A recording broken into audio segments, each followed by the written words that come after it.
Good to see you again, classroom. It is time for our next quick classroom. And today's topic is on public speaking.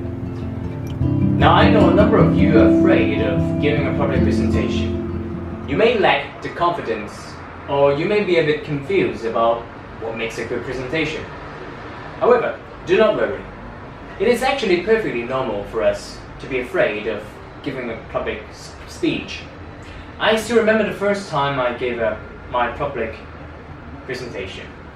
I stood up from my comfortable chair, dragged my legs towards the stage in front, and stammered a long-winded read aloud passage to the whole class.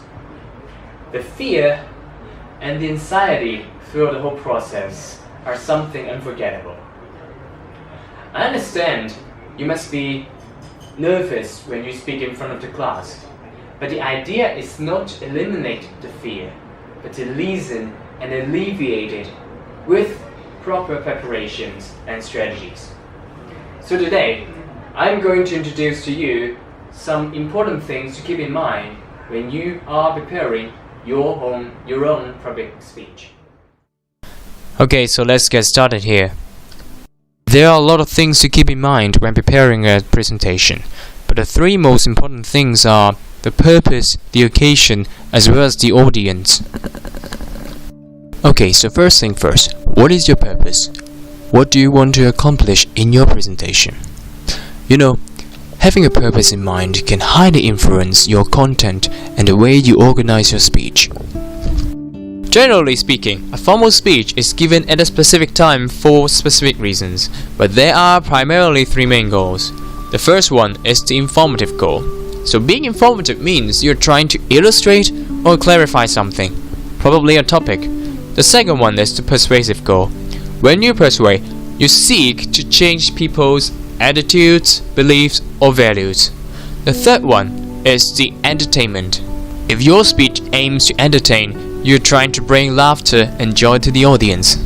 So before we make our speech, we have to decide on which goal we are trying to achieve.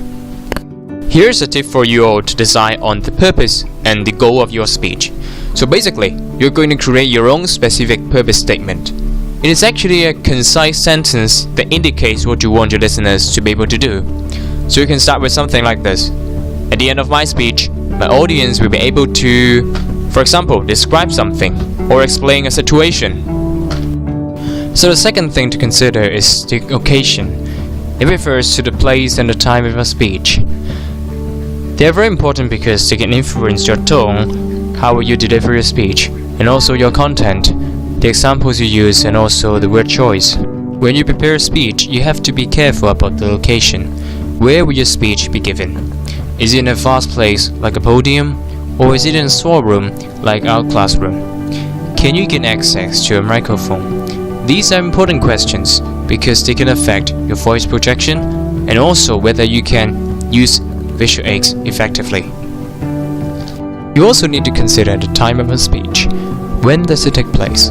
So for example, if it is in the morning and you're about to give a speech, you need to consider the fact that some people are half asleep and therefore you should do something first to grab their attention.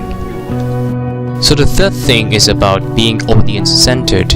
A good presentation must connect with an audience. To make audience-centered speeches, there are three rules to bear in mind. First, you have to consider an audience's needs and interests. So if my audience is my classmates, I will use examples or analogies that focus on school experience or popular culture. The second rule is appropriate vocabularies. Use words that suit your audience. Avoid using jargons, technical terms, or difficult words. Thirdly, you also need to use suitable verbal or visual supporting materials. Think about how you are going to connect your materials to the lives of the audience.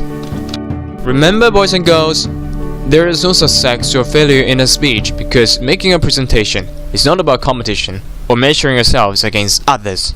You're here to share what you know and make contributions to others.